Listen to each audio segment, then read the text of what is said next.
Oh, hello everyone. Ah, you gotta get your mute off. There we go. There we go. Hello everyone. Welcome to another episode of What's Really Going On in America. Um, well, it's 2025. Our town of Allentown has a mayor election coming up this year. And of course every new year. Oh, hello, Margie. Nice to see you. Um, so every year you got the mayor saying state of the city, and going all over Allentown saying how great it is. But we all know the truth because we don't need politicians to tell us what to think. And here's a part of that. Here's a part of a video from yesterday in the introduction. Wow, thank you. What an incredible crowd. Good afternoon, buenas tardes, and welcome to the beating heart of the Lehigh Valley. I'm so grateful to all of you for being here today, and welcome to the State of the City address. Oh, wow. He's welcoming everyone. So here's another one. Here's another People love one. to tell stories about Allentown.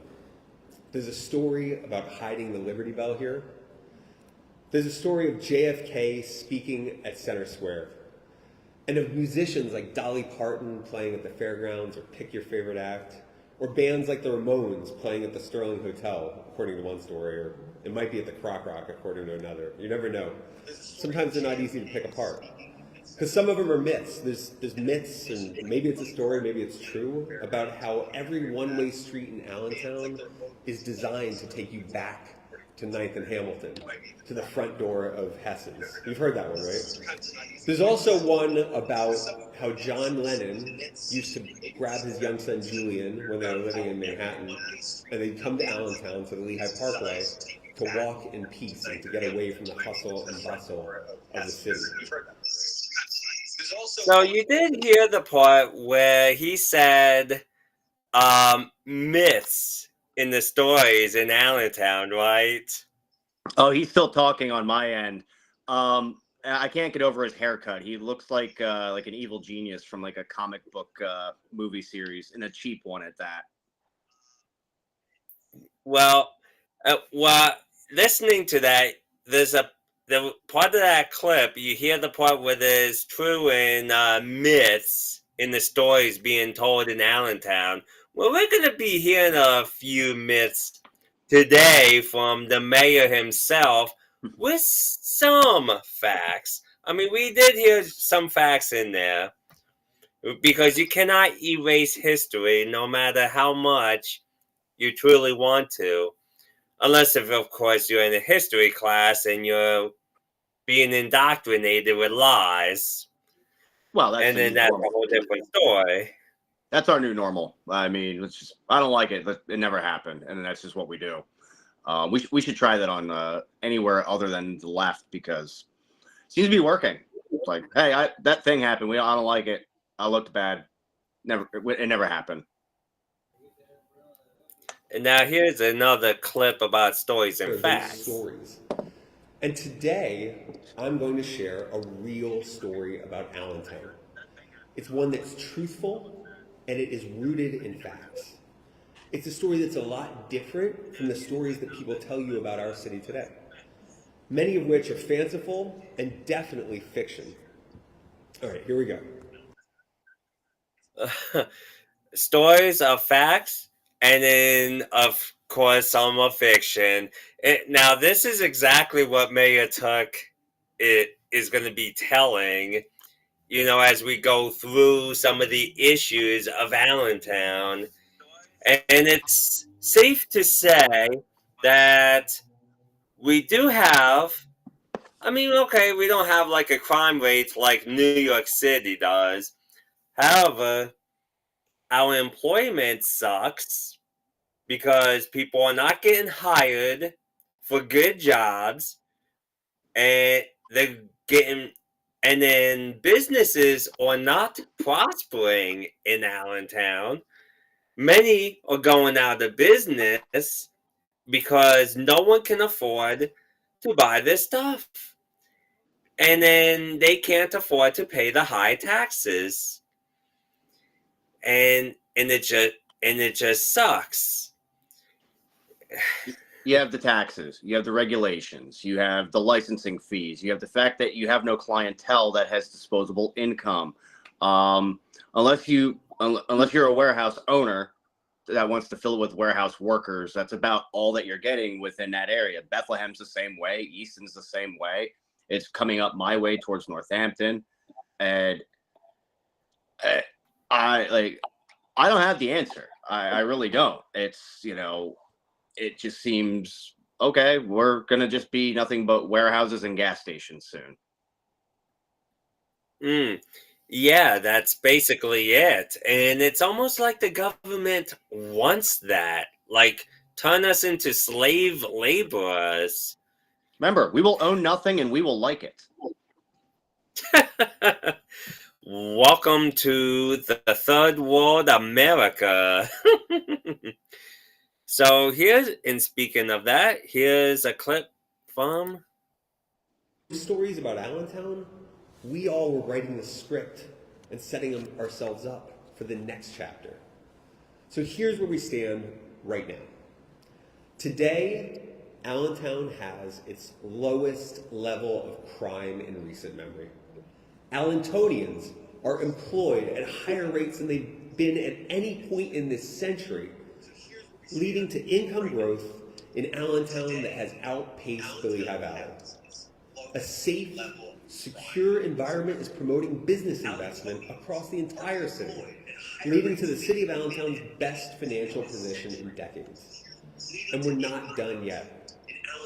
We must keep grinding if we want to achieve that vision of a city where families thrive, businesses prosper, and we can truly celebrate the joy of life together.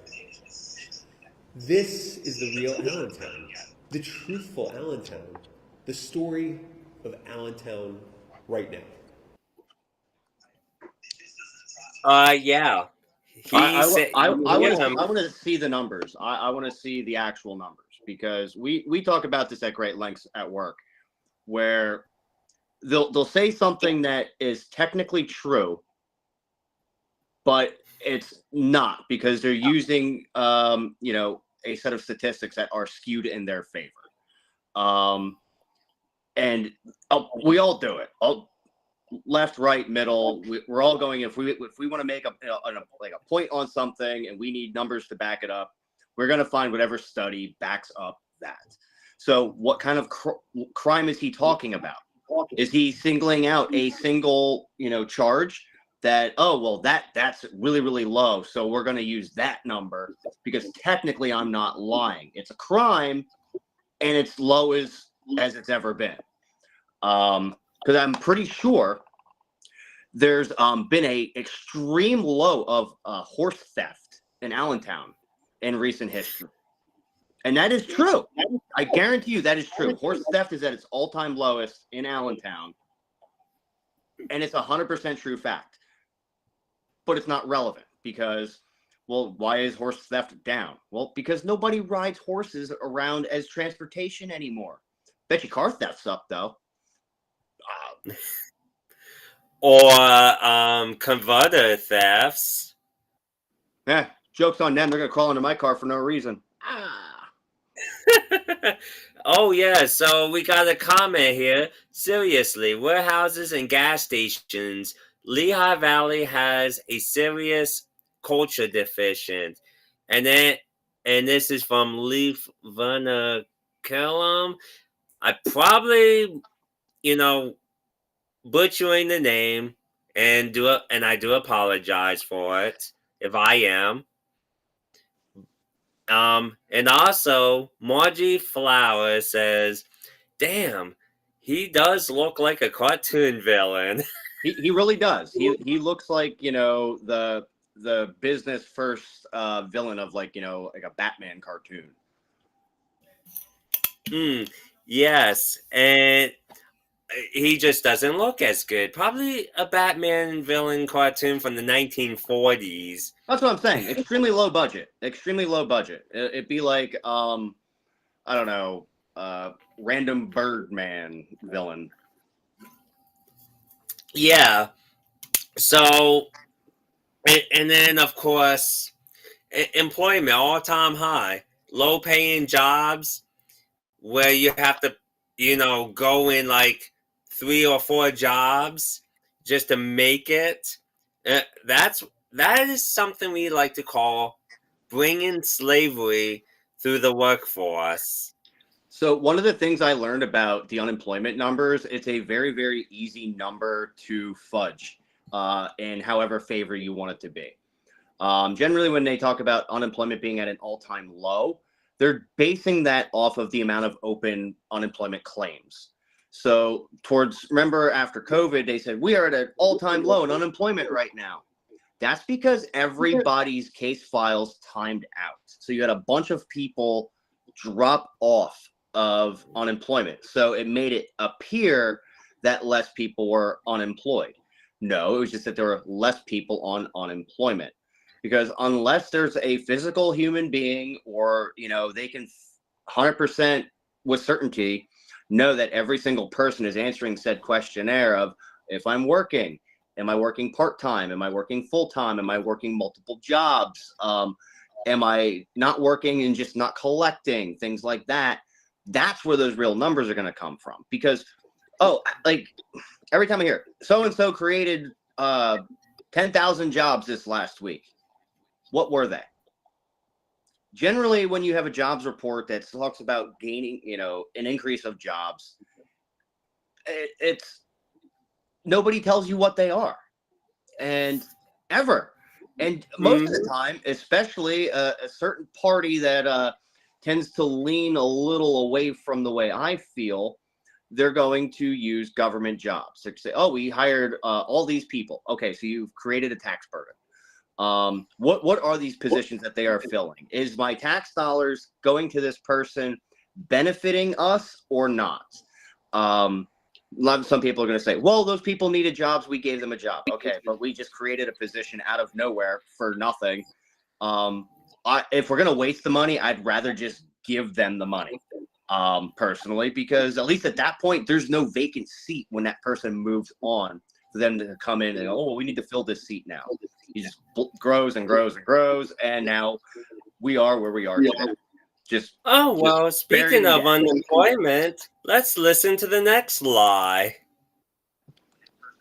Our name is Allentown's progress. Since 2014, we cut unemployment by 42%. It's down to 5.5%, and that is a faster cut than the region as a whole. We saw median income climb to over $53,000 per household, which is a 45% increase and has outpaced the Lehigh Valley. And we've cut childhood poverty by 25% over the same time. And while Allentown cannot take exclusive credit for the growth of the region's economy, it could not have happened without us. And Bina Patel's team in the finance department has turned this growth into fiscal health for the city. Our tax revenues have climbed over 80% in the past decade, with business privilege tax up 85% without an increase. That's our There you go. You got, what was it, 42% down, he said? You mean like more people who are not receiving unemployment checks but still looking for jobs? And that's the thing. Those people fall into that decrease, as he calls it. I would rather somebody go out there and say, look, we need to do something. We have way too many people who aren't working. We do not have an accurate way of actually tracking this number because they don't know. They just throw these word jumbles out there and expect people like you and I and anybody watching and everybody else out there to feel bad or feel good, whatever the case, whatever they're trying to get out of you, whatever reaction that may be. And like I said, if I quit my job tomorrow, I'm unemployed. I'm not collecting unemployment. I do not count towards the unemployment number. So that's, again, granted, I'm only one person. I'm not going to affect that number at all. But that's the thing. I'm taking myself out of the workforce by choice. I'm still technically unemployed. What does that count? Retired people? Like, that's the thing. Like, they don't tell us what all factors into it. They're going to cherry pick what they want to get whatever result they want to present. And let's not forget, he also mentioned job businesses grow, and I'm looking at the town with a bunch of businesses that started, but they never seem to want to talk about how to be sure that the businesses stay in businesses. It's almost like oh, look, we created more jobs by bringing in more businesses, but in less than a year, you'll see them go out of business, and no one wants to talk about that part. Well, it's because Republicans, it's like every other city, and we encourage you to open up a business in our city. Thanks, and they leave. Well, how do I do it? How do I who do I have to talk to? What permits do I need? Do I need inspections? What's the economic climate around here? Because am I going to open up my hot dog business, or am I going to open up my high-end jewelry business? Because I need to know which one is going to do what. Chances are, if you know the way that the economic climate works and you know the economics of an area, you're not going to open up a business in that kind of climate, just because it's not going to be profitable for you. You already have that knowledge in your head. When they say, we encourage you to start your business, we want you here, and do nothing to help, that's why. And all they're doing is they're adding to the perpetual debt of people. So let's just say you and I, we're going to open up a taco stand. We get our business plan together. We rent the place out. We don't do any sort of demographic study on the area. All we're doing is taking the city council, the city hall people, taking their word for it. Yep, you're going to do great here. We're just going to stand behind you. Next thing you know, 1 month into it, we're getting inspected for whatever reason, and then all the other bureaucratic BS that goes along with it. Then we stop getting customers. Hey, can you help us? Like, put our name on your website. New business. Go buy their tacos. Oh, okay. And then 6 months later, we are out of business, in debt, living in a van down by the river, as Mr. Foley said. I think it was Foley on SNL way back in the day. And guess what? Oh, well, it's the Republicans' fault. Oh, it doesn't matter yeah. it doesn't matter what we talk about. If something goes wrong and it, like, the finger even gets remotely pointed at the Democrats, nope, it's Republicans. Yep, greedy corporations shut down 2 local men in their taco business. It's always someone else's fault, but never the leader's fault that's currently in an elected chair. You ever notice that? And it doesn't matter if it's Democrat. Now, sometimes it may be someone else's fault, but then the next person's trying to clean up the mess. But how often does that happen? It's very rare that happens. I know very little about how government truly works from the inside. I mean, we know what we know based off what they allow us to see. And we can only dig so far before we hit a brick wall as far as how things actually work. Now, look what happened in California. You have the governor, you have the mayor, basically plausible deniability, blah, blah, blah. Okay. So at my job, I am the manager. I am in charge of everything that happens within my building. If one of my technicians decides that he's going to fix a car incorrectly and somebody gets hurt, I am still responsible for their screw up. And I feel that, that trickle up needs to happen at government, where I am at the tippy top tier of government. some person 20 positions down screwed something up. Well, that means the 19 people between that person and me did not do their job if I did not know that they were screwing up so badly. And then at that point, everybody gets fired. But we don't do that. We deflect and we try and blame other people. We try and cover up our failures. And we just keep getting elected and elected and elected because, well, it's not the guy from the other party. So I'm just going to keep voting for this clown. Yeah, and the thing is, and as a manager, which should be the same, which an elected official should be held to a higher standard with, if someone else messes up under your leadership, you take care of the problem and make sure it doesn't happen again. Exactly. You're only going to be held, totally accountable if you just keep letting it happen over and over and over with the same person. But if you reprimand the person, that's a whole different story. And or otherwise, guess what? You as a manager would be reprimanded by someone higher than you. And we need to start doing that with these government officials. Biden should have been charged with treason and all that. So Allentown needs ranked choice voting. Can you explain that one, please? So what that is? I would like to. Oh, it's a wonderful concept. So say you're in we're just going to use presidential election for an example. Say you're in one of those states where your primary is very early in the election cycle, and by the time it comes to your general election, your candidate's been long wiped out. So essentially you get to vote for multiple people. So say for example, 2 of them get knocked out throughout the primary. There's still a chance of your candidate or somebody that you want getting, moving forward. It's not just the battle for the top 2 positions.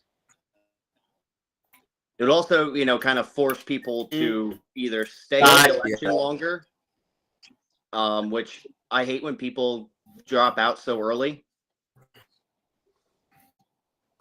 Usually when they drop out early, it ends up swaying that state or, that region, whatever the case may be, because all these people voted for a candidate who's no longer in it. So you basically hand the election off to the opponent.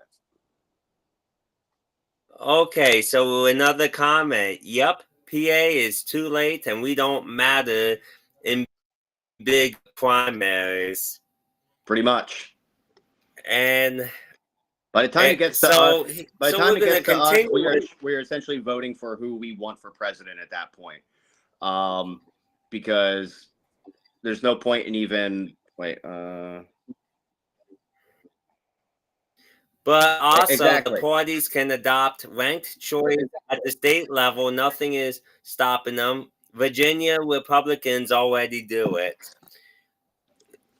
Sounds right. Now we're gonna continue going on.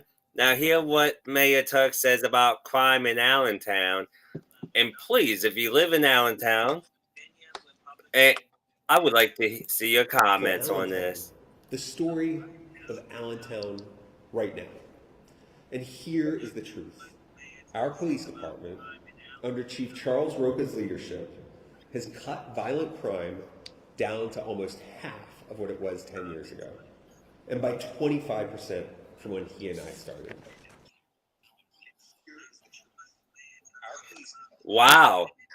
So you were saying something earlier about cutting crime.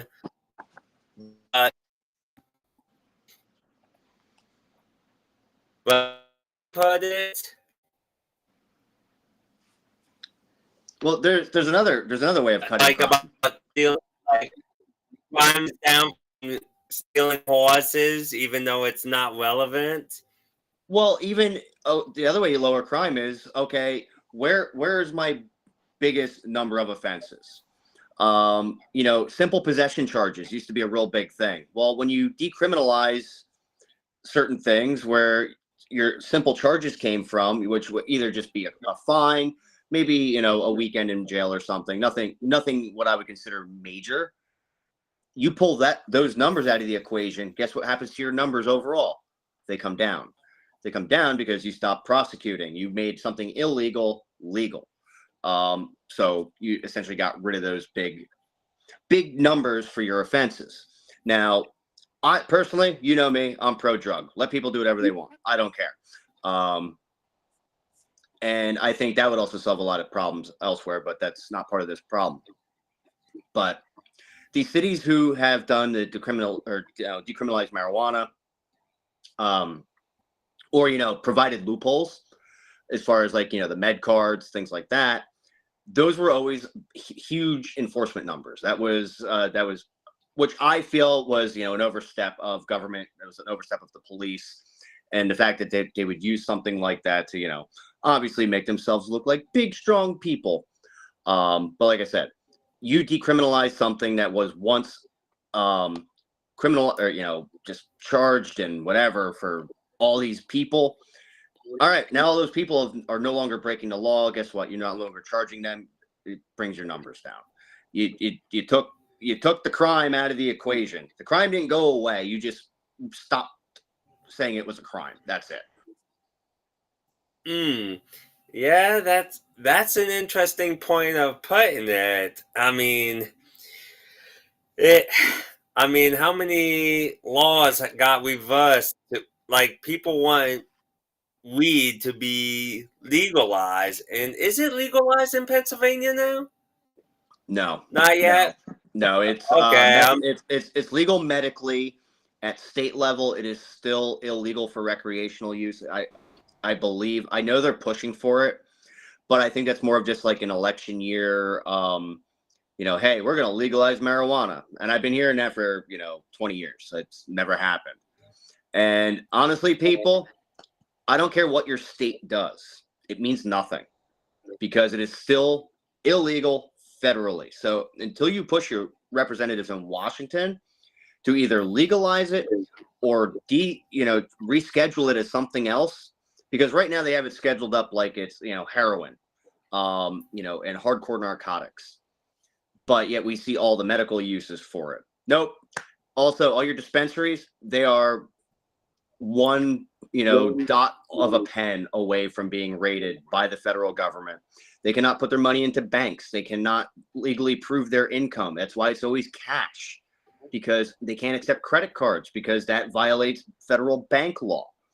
That it's you look at it as a win where, Philadelphia or Allentown or Pittsburgh or Washington or New York City, they've decriminalized it. It means nothing. You are still committing a federal crime. Yep. So now let's take a look at Mayor Tuck's main focus for the last couple years. And by the way, it's not something he should have been looking into. There are other people that could have looked into it themselves. 2 years ago, I had to report that our roadways weren't working for all of our residents. People were being hurt or killed crossing the street, leaving bicyclists feeling unsafe and pedestrians feeling unprotected. Our public works team, under the direction of Mark Shada, went to work to remedy those issues in the short term and prepare long-lasting solutions for the long term. We secured a Safe Streets for All grant, which gave us the funds to develop a safety action plan, which we worked on all last year. It named our biggest challenges: roads designed for speed, dangerous intersections near schools, and reckless driving that was facilitated by our own safety. So that basically sums it all up for him. His biggest concern was the roads.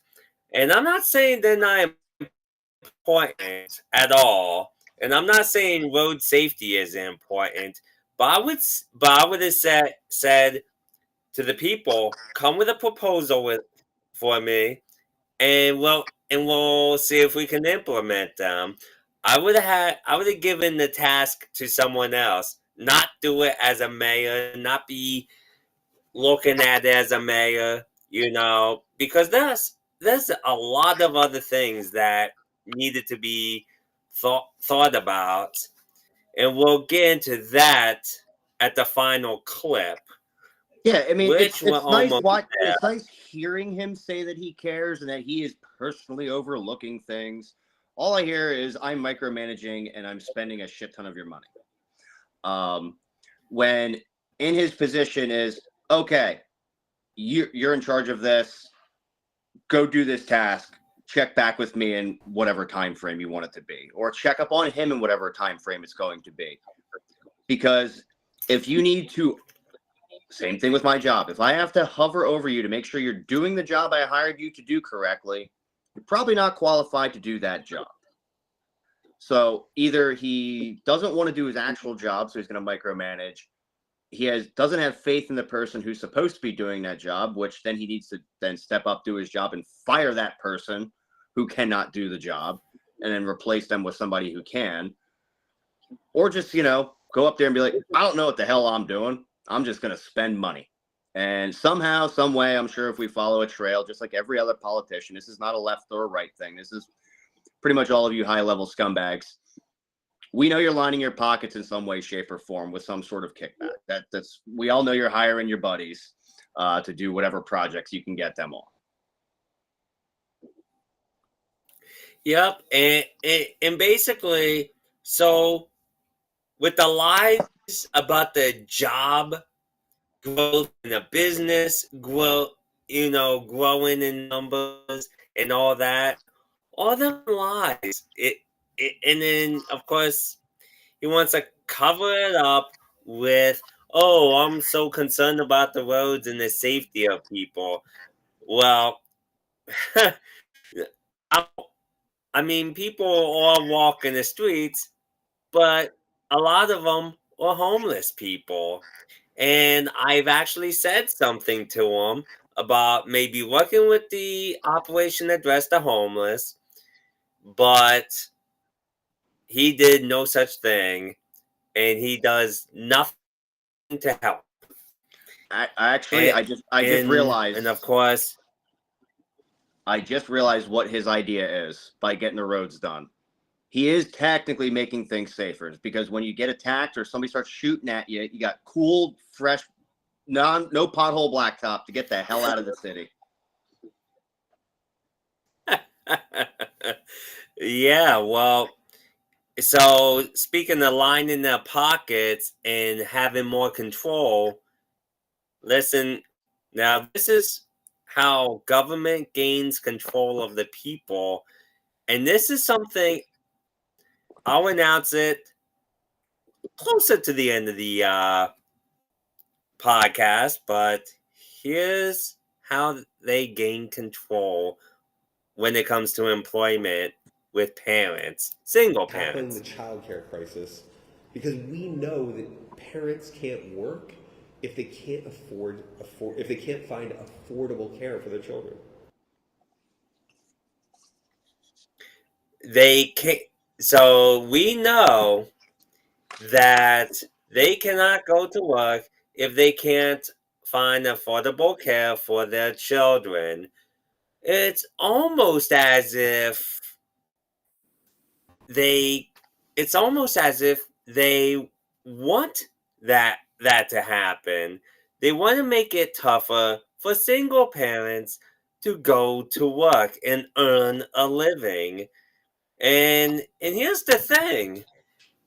People are gonna, cost money to uh have cost money to take care of kids, because people need to make, even the child care workers need to make a living, and they got all these regulations that need to be to perfection, even like food safety and all this mumbo jumbo. Not to say I'm not against food safety, I'm for it, but come on, they put them to the same standard as a restaurant to where it has to be near perfect. And then, even so, the big companies actually, and what amazes me is they let big companies get away with so much when they see violations, and they're like buddy buddy with the big rich people, but when it comes to little childcare centers, hmm, not as easy. And yet kids go to restaurants to where there are violations in the first place. Oh, there's no violations. There was totally no money exchanged whatsoever. Ever. Not once. Because that would be illegal. Yeah. No, it's what it comes down to is like you get these like big chain restaurants. They have money stashed aside. It's like whatever, fine me. They pay the fine. Somebody gets their palm greased a little bit, and it's business as usual. Then you have somebody who needs childcare, and it's actually pretty psychotic the amount of hoops you have to jump through to be a licensed childcare provider. But at the same time, if you and I had kids, we could get paid by the government to watch each other's kids. Like that's a real thing. This is stories I have heard from people who milk that system. Like I don't know the details of it. This was probably, I don't know, almost 20 years ago at this point, but just wow. I'm almost not even mad. And how many single parents, I've worked with a lot of single parents over the last 20 years, and it's tough on them because they have to choose go to the job and leave their kid at home alone, which will be, I'm sure, illegal in many cases if they're not mostly teenagers, or do they spend all their money and have no money to live off of, and while being taxed to death when they're not even making much as this is. Well, that's another thing that factors into the drop in marriage rate. Is it's not that these mothers are single, they're just not married. Because if you're single, you now qualify for the benefits, and that is how bad our economy has gotten. Where this couple, any other economic area, they would be married like everyone else. Husband, wife, got the kid, got the picket fence, all that nonsense. But because they can't get good enough paying jobs, now they have to split what little income they have and separate it from the on a legal standpoint, where that's not my husband, that's my boyfriend, he just lives here, or they're not. So a lot of times the boyfriend isn't even on the lease, so now you're getting the HUD housing, you're getting whatever other kind of benefits, and I'm upset that they're milking the system, but at the same time, it's like, well, you kind of put them in this position where that's their only choice, because a lot of times you talk to these people, they're not happy about it. They'd rather go out there, have a job that pays well, not work 2-3 part-time jobs that pay jack. So I'm trying to watch my mouth here, and not jump through these loophole hoops as far as the way that their household dynamic works, just because on paper they need to be single. And it's a shame. I mean, I'm happy it's working out for the people who truly deserve it, but then there are people who just say, well, this is a whole lot easier than going out and working a job, we're just going to do this. Meanwhile, baby daddy probably makes $130,000 a year, but he's not in the picture. He left us for everything. And that's the thing. We're not teaching, in our Department of Indoctrination, we're teaching kids nonsense in schools all over the world well, all over this nation, and no one's teaching kids to be responsible for their actions and for their reactions. They don't, they're just teaching, depend on us. We're the government. We'll help you out. No, the government doesn't help at all. When all it does is takes our money, throws it for whatever, and it's making people go poor. Working people go poor. While because it because the more the government has to pay, the more they have to milk us in order to pay for these services. And what good is having all these services when eventually everybody runs out of money and all the money is in the government? Yeah, that's well, like you said about it's the indoctrination system. I use very little of what I learned at school in my day-to-day life. What I was taught how to do was to sit still, be quiet, and learn about a bunch of shit that means nothing to me.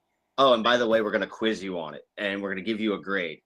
All right. So I go to work, sit still, be quiet, learn about all this crap, and we're going to quiz you on it and give you a grade, aka a paycheck. That's all it is, in my opinion. Unless you're doing a private school or a homeschool with a more focused curriculum on things that you're actually going to use in life. I mean, I'm not saying that at 6 years old, when you're going into first grade, that you need to start going to welding class, because guess what, kid, you're growing up and you're going to be a welder. That sounds pretty communist, but let these kids, provide the programs for these kids to flourish in things that they're actually good at. Because I was told all throughout my high school, you need to go to school and get a business degree. All right. So I took some classes in high school because my senior year was wide open. I took entrepreneurship, accounting, marketing, like a bunch of stuff like that. More useful than what they're teaching kids today. And I actually used the stuff from those classes, which weren't mandatory classes. Those were all electives. I used those in my real life. I can't tell you what happened in whatever freaking novels we read. Okay, whatever. They tried to culture us a little bit. I guess that's what they were trying to do. But especially once they get to the high school age, they do need to start focusing more on the career aspect. All right, what is this kid's strong suit? Are they a bookworm? Are they able to retain knowledge? Or is this person actually a good candidate to go to college and take that financial risk? Or are we just going to keep lying to everybody that you won't be shit without a college degree? I've paid $0 for after high school schooling. $0. I have a stack of certifications and licenses I've had over the years that I could wallpaper a room with, and I paid nothing for it. It was all employer provided training, certifications. The only thing I do pay for is my estimating license, which I do that because my boss literally pays for everything else, so I can afford the $50 a year.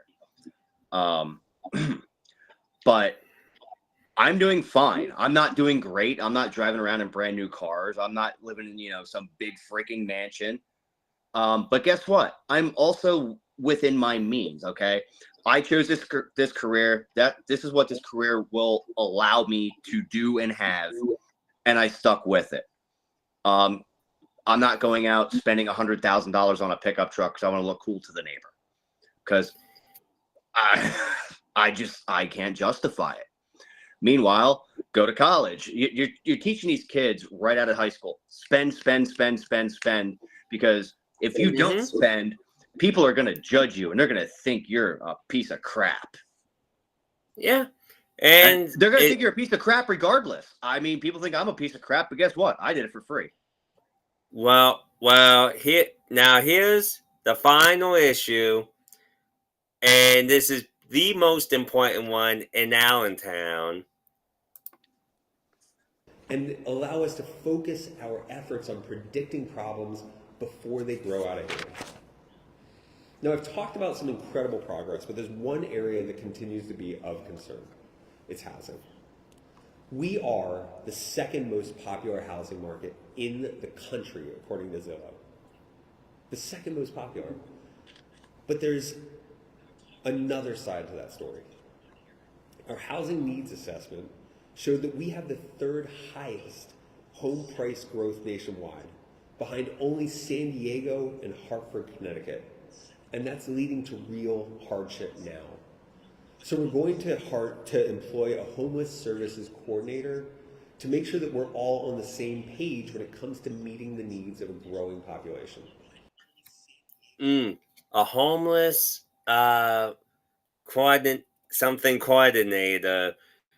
I have the perfect person for that job, and that would be the vice president of Operation Address the Homeless, my friend Jen, who happens to run the place.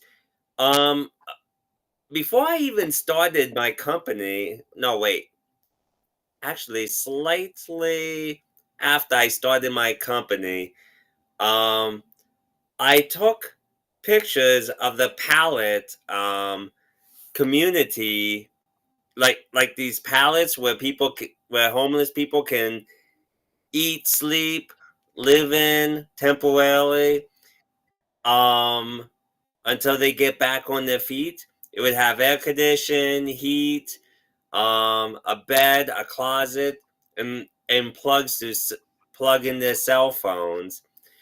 And she brought this up to the city of Allentown, and to this day, I think they were told no, she couldn't start that pallet community. There would have been a central spot for people to take showers too, which would have been very nice to see.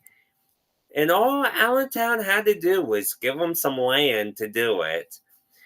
But, and then of course, when Mayor first took office, I told him, why don't you work with Operation Address the Homeless? And he acknowledged it during his live feed. It's on video. And to this day, this is the first time I've ever heard him say anything about homelessness. Why? Because there's an election coming up this season. It's the first time anyone, and you know what, Ed Zuckel? It's the first time, he was at Operation Address the Homeless not too long ago. He's running for mayor. First, and that's the first time I ever seen him do anything like that. It was months after I yelled at city council about the issues of homelessness. I even offered them a challenge. Live on the streets for a weekend, just the weekend, without your devices, without anything, and see how hard it is just for a few days. And having the cops harass you and stuff like that, just for the crime of having nowhere to go, and all the shelters being either closed or whatnot, or filled. And so I'm gonna make my announcement now. I am running for Allentown mayor because that's the main issue that I'm having. I want to make changes. I want to make changes that will benefit the people. And next week, please, if you live in Allentown, have them come on this podcast next week. All Allentownians come, and I want people to ask their questions, Now, I'm not going to claim I know everything. There may be things I may have to do research on with your questions. And you, my friend, are going to be asking questions if there's none on the live feed, of course. And I want you to ask hard questions. Oh, you're I gonna want hate you me. to. You're Huh? gonna hate me. You'll hate me. Don't worry. Good. I'm gonna treat you like I don't know you.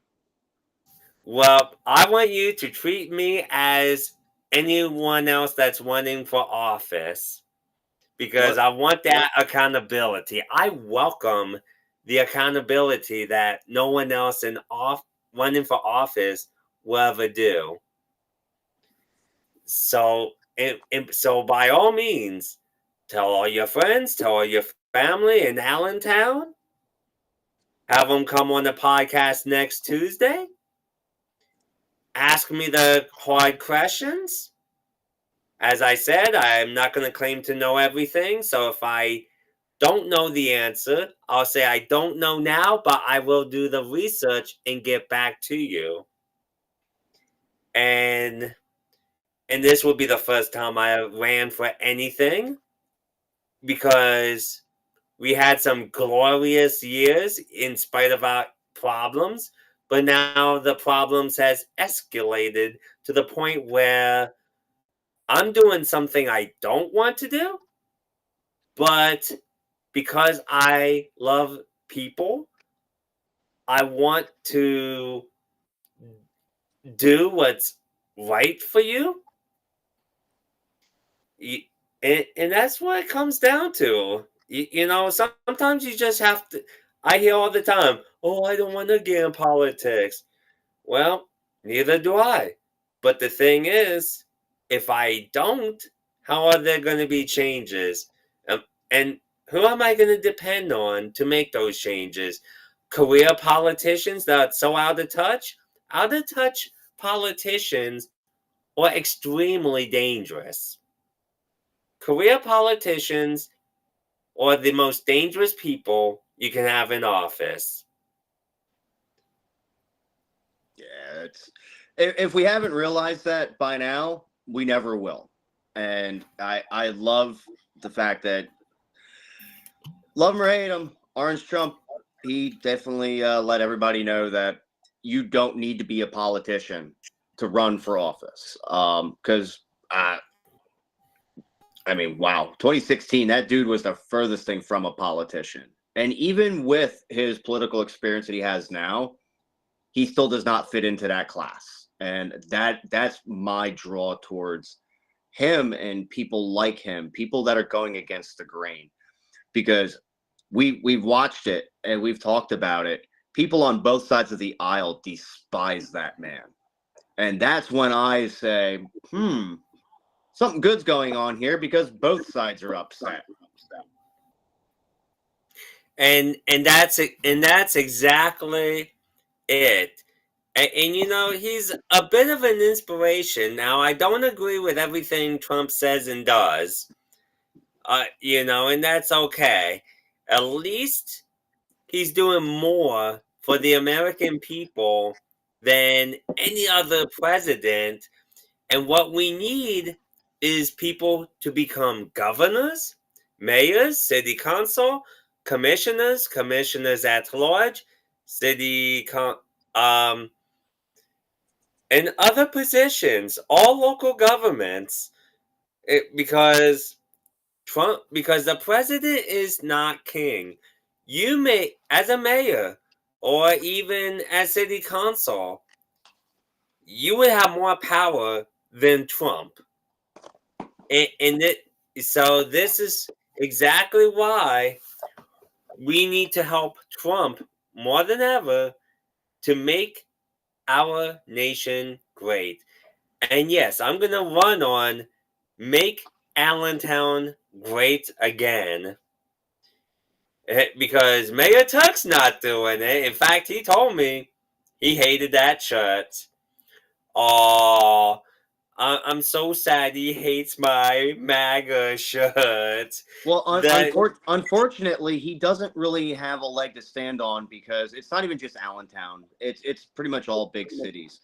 but like Allentown and Bethlehem specifically, they were like the industrial hub of the world at one point. Look at Bethlehem steel. I mean, there was a point in our history that if you had anything that was made of steel, it came from Bethlehem. And yeah. I mean, we had massive industry here. We had steel, we had cement, textile, coal, like, you know, a little bit further to the north. We were the powerhouse of the world. Like, if you needed it, we could pretty much get it for you from anything from the industrial, you know, standpoint. What do we got now? Warehouses. We produce nothing. We ship and store things. That is what we do now. You know, when Martin Towers came down, it was like, that was like that point where a lot of people, you know, not my age, but a lot of people that I associate with that are older than I am, they say that's the end of the era. We're done. That was our last kind of symbol of what this area was and will no longer be ever again.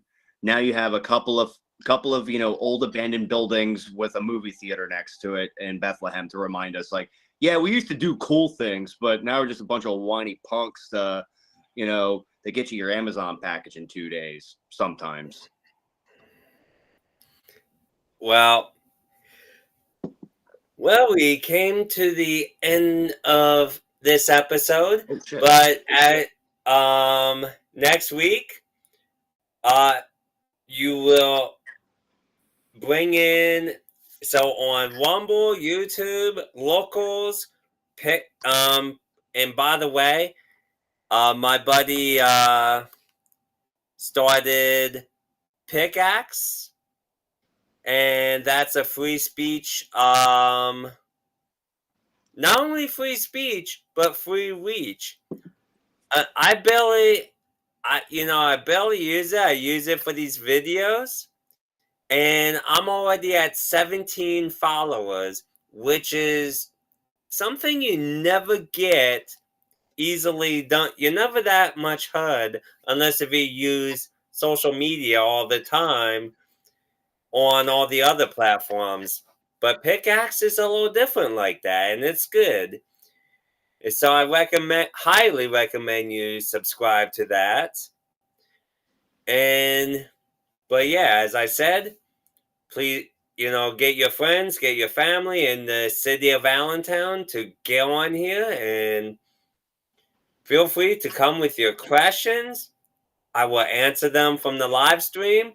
I'll, you know, of course, start with, now, unless if there's like a bunch of questions going down faster than the Flash, you know, I'll have, you know, my buddy Johnny here start out the questioning of me because, well, I need the accountability. I know it because I'm a human being.